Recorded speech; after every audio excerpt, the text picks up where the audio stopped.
Good morning everyone, welcome back to our channel. এখন বাজে 11:15, স্নান টান করে পুজো করা হয়ে গেছে। এই যে আমরা সবাই রেডিও হয়ে গেছি। এখন যাচ্ছি হচ্ছে সিদ্ধা স্কাইতে। ইন্টেরিয়র ডিজাইনার আসবে, সব মেজারমেন্ট নেবে। তো ওই মেজারমেন্ট নেওয়ার পরে তারপরে ওরা সবাই কাজ শুরু করবে। প্রচণ্ড গরম পড়ে গেছে কলকাতায়, যদিও কালকে রাত্রির বেলা বৃষ্টি হয়েছে, কিন্তু খুব একটা লাভ হয়নি। বৃষ্টি করে শুধু মাটির থেকে গরমটাই উঠেছে, আরো বৃষ্টি দরকার সেই গরমটাকে ছাপানোর জন্য। হ্যাঁ সেটাই। যাই হোক, এখন বেরোনো যাক।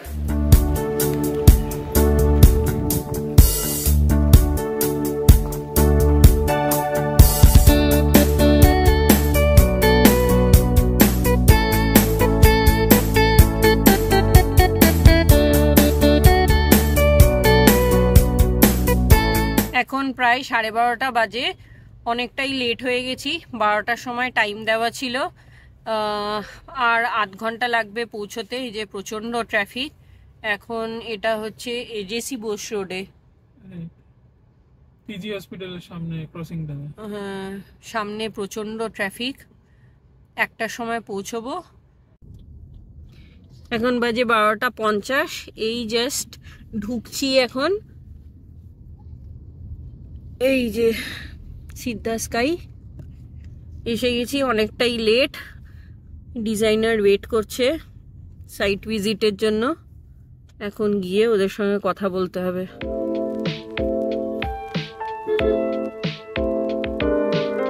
আমরা এসে গেছি এখন আমাদের টাওয়ার 2 এর ফয়ারে। এখানে কাজ জোর কদম চলছে।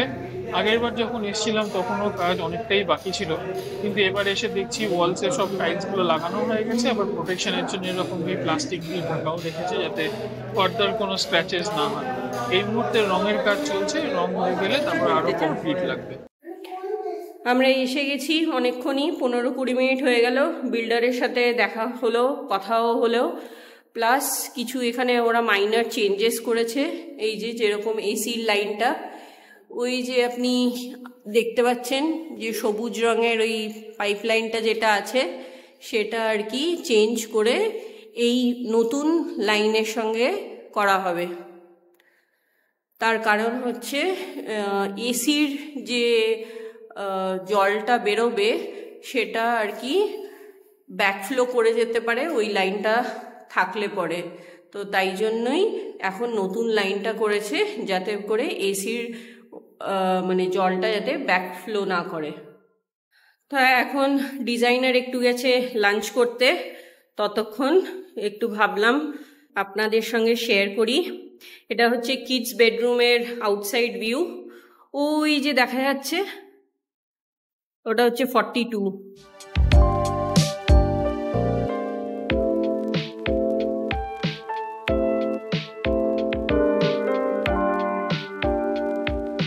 আর এখনো এই কাজগুলো হচ্ছে। সিদ্ধা স্কাই পুরো এখনো কমপ্লিট হয়নি।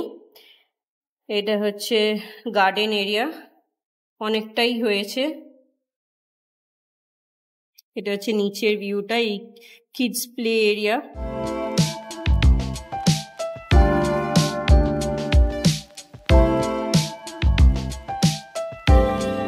এই যে বেডরুমের কথা বলছিলাম, সেটা হচ্ছে পেরেন্টস বেডরুমেতে এইখানেও একটু মাইনর চেঞ্জেস হয়েছে। এই যে এসির যে ড্রেন লাইনটা ওয়াটারের, তো সেটাও একটু স্লোপ দিয়েছে। তো তার জন্য এখন এইটা হচ্ছে নতুন লাইন হবে, আর যেটা ছিল সেটা আর কি অফ করে দেবে, যাতে ওয়াটার ব্যাকফ্লো না করে এসির। এগুলো আবার সব ঠিক করে দেবে, যেরকমটা এই ওয়ালটা আছে সেরকমটাই আবার এটা হয়ে যাবে এই কারেকশনের জন্য। তাই জন্য ওরা লাইনটা করেছে, আবার এটা ঠিক করেও দেবে। খোলা মাঠ পেয়ে গেছে, এখন দীপ্তাংশু রান করে বেড়াচ্ছে। খিদে পেয়েছে। এখন বাজে 2:15। ডিজাইনার গেছে লাঞ্চ করতে। আমাদের তো এখানে লাঞ্চ করার উপায় নেই, তো ডিজাইনার একেবারে কাজ করে বেরিয়ে যাবে, তারপর আমরা লাঞ্চ করব। আজকে যদি না করা হয় তাহলে খুব ডিফিকাল্ট হবে, তো তাই জন্য আগে ডিজাইনার সব কিছু করে নেবে, তারপর মেজারমেন্ট নিয়ে নেবে, তারপর আমরা লাঞ্চ করতে যাব। নীলোৎপলের যথারীতি খিদে পেয়ে গেছে, ওই যে কি করবো, সকালবেলা 2টো রুটি খেয়ে এসছি, এখন বাজে প্রায় 2:15। তারপর এখন এই ডিজাইনারের লোক এসছে, তো ওরা এখন বলছে মাপঝোপ করতে লাগবে 3 ঘন্টা। মানে এখনো শুরু করেনি, ও লাঞ্চ করতে গেছে, লাঞ্চ করে এসে ও শুরু করবে। তাহলে লাঞ্চ মানে শেষ হতে হতে 5টা 5:30। অতক্ষণ আমি থাকতে পারবো কিনা আমি জানি না। তো যাই হোক, ছেলেও সকালবেলা থেকে একটা রুটি খেয়ে আছে, শর্মিলা ওই 1-2 রুটি খেয়ে এসছে। সবারই খিদে পেয়েছে, গাড়িতে কেকটা ছিল তো কেকটা নিয়ে আসলাম, আর ছেলে খেলার জন্য আর একটা কিছু একটু খেলনা পাঠিয়ে আসলাম। ওই যে মেজারিং টেপটা হচ্ছে ওই খেলার জিনিস। তো যাই হোক, এদিকে যেটা এসে আর কি দেখলাম ভালো ইমপ্রুভমেন্ট, সেটা হচ্ছে এই যে ক্লাব হাউসের দিকটা। এটা হচ্ছে ক্লাব হাউস যেটা তৈরি হচ্ছে এখন, আন্ডার কনস্ট্রাকশন যেটা আছে। এই যে এইটা হচ্ছে পুরো ক্লাব হাউসের এরিয়াটা। এইটা ক্লাব হাউসটা অনেকটাই রেডি হয়ে গেছে। আগের বার যখন এসেছিলাম তখনও বাইরের পার্টগুলো কিছুই হয়নি, জাস্ট তুলছিল পিলারগুলো। তো এখন আমরা প্রায় 1.5 মাস বাদে এলাম আবার। গুড ইমপ্রুভমেন্ট, প্লাস সঙ্গে আরো জিনিসপত্র এখানে তৈরি হচ্ছে। এই যে এইগুলো নতুন এখানে হয়েছে, ফ্লোরিং গুলো হচ্ছে, ওখানে আরো কিছু তুলবে। প্লাস এদিকে যেটা আছে এই ওয়াটার বডি, এটা ওটা সুন্দর ডেকোরেটেড ওয়াটার বডি হবে। আগে একটা জেনারেল পুকুর ছিল, এখন তো আজকে দেখছি এটাকে ব্লিচ দিয়ে অলরেডি পরিষ্কার করা শুরু করেছে পাঁক টাক গুলো। এরপর হয়তো ওটাকে কাজ শুরু হবে এদিকটাতে। এখন খিদের সময়তে 2:02 প্রায়, এখন টিফিন স্লাইস খাচ্ছি বিস্ক ফার্মের, কোনো উপায় নেই। লাঞ্চ খাওয়াবো না।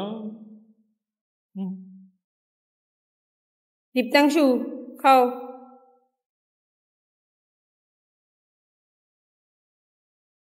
ভালো? হ্যাঁ,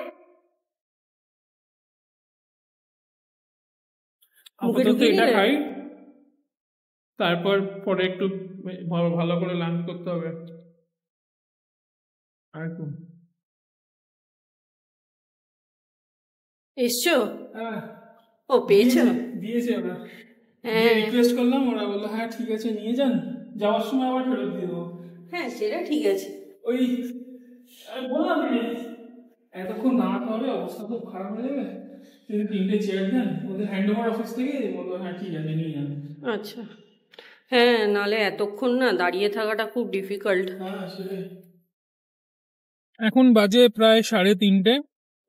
আমরা ম্যাকডোনাল্ডস অর্ডার করলাম জোম্যাটো থেকে, এটা এক্ষুনি দিয়ে গেল আমাদের নতুন বাড়িতে। তো কিন্তু আমরা গাড়িতে বসে খাচ্ছি। কেন আমরা গাড়িতে বসে খাচ্ছি? তার কারণ হচ্ছে আমাদের গৃহপ্রবেশ যেহেতু হয়নি, তাই জন্য আমরা বাড়িতে খেতে চাইলাম না। উই থট যে ইট উইল বি বেটার যে if we it here outside in the car. তো তাই এখন আমরা চটপট লাঞ্চটা করে ফেলছি, দীপ্তাংশু আর শর্মিলা আর আমি। দীপ্তাংশু বার্গার খেতে ব্যস্ত, আর ফ্রেঞ্চ ফ্রাইজ ওর ফেভারিট অ্যাজ অলওয়েজ। তো যাই হোক, এখন এই খাওয়া দাওয়া করে নিয়ে আবার আমরা যাব ভেতরে, মেজারমেন্টের কাজ চলছে, দেখি আপনাদেরকে একটু দেখাতে পারি কিনা। কিরে বার্গার, তো ফর আ চেঞ্জ দীপ্তাংশু নিজেই বার্গারটা নিয়ে তাড়াতাড়ি করে খেয়ে ফেলছে। দেখে আমি আর ওর মা দুজনেই বেশ প্লেজেন্টলি সারপ্রাইজড। আবার এখন স্টাইল মেরে একটু দাঁড়ানো হয়েছে, হাত তুলে ঠিক করে দাঁড়া।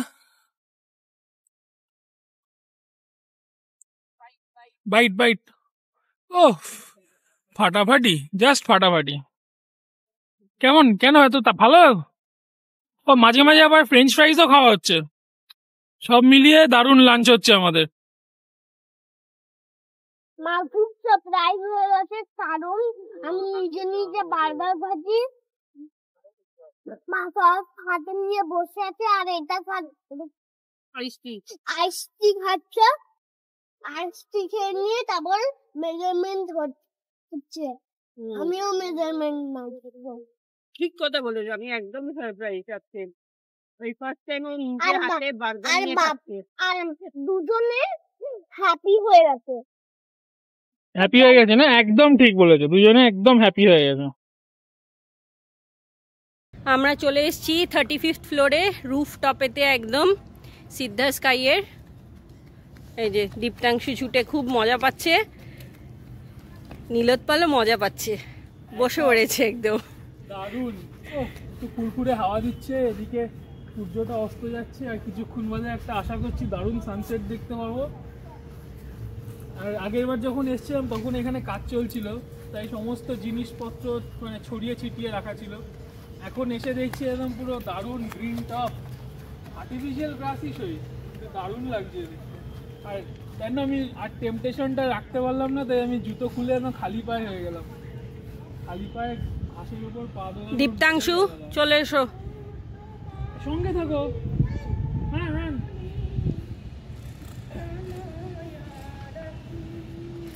এখানে কনস্ট্রাকশন এখনো শেষ হয়নি, চলছে, তাই একটু আওয়াজ আপনারা পাবেন, তো প্লিজ ডু নট মাইন্ড।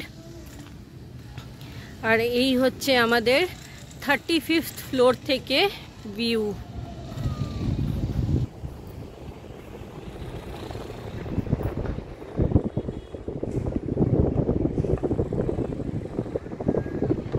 প্রচণ্ড হাওয়া চলছে।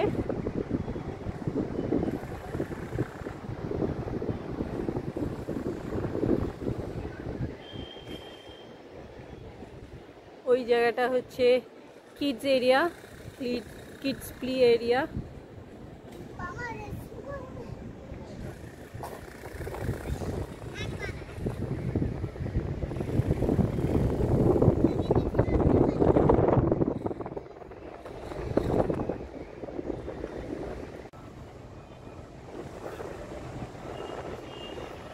ওই হচ্ছে সায়েন্স সিটি, অ্যাটমসফিয়ার। তার পাশে দেখা যাচ্ছে আপনাদের আইটিসি রয়্যাল বেঙ্গল, তারপর পিএস গ্রুপের একটা অ্যাপার্টমেন্ট কমপ্লেক্স, তার পাশেই হচ্ছে ম্যারিয়ট, জেডব্লিউ ম্যারিয়ট। তারপর গুচ্ছ গুচ্ছ সল্টলেকের সমস্ত লেকগুলো দূরে দূরে দেখা যাচ্ছে। অসাধারণ একটা শান্ত করে দেওয়া একটা ভিউ। এবং এই দিকটাতে দেখলে দেখা যাবে একটু দূরে সল্টলেক স্টেডিয়ামটাও দেখা যাচ্ছে এখানে।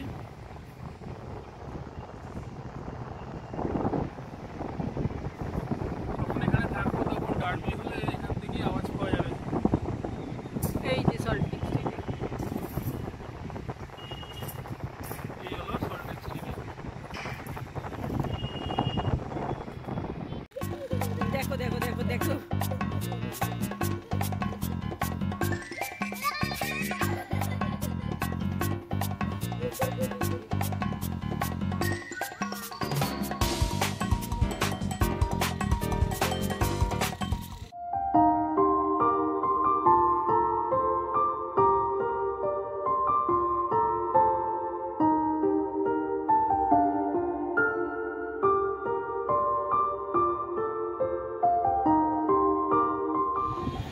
এখন বাজে প্রায় 5:45।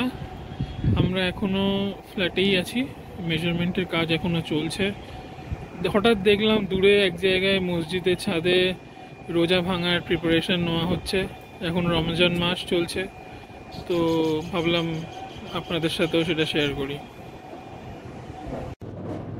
আইটিসি লাইট জ্বলে গেছে, এখন সন্ধে 6টাও বেজে গেছে। বাস মেজারমেন্টের কাজ আর কিছুক্ষণের মধ্যেই শেষ হয়ে যাবে, আর 10-15 মিনিট লাগবে।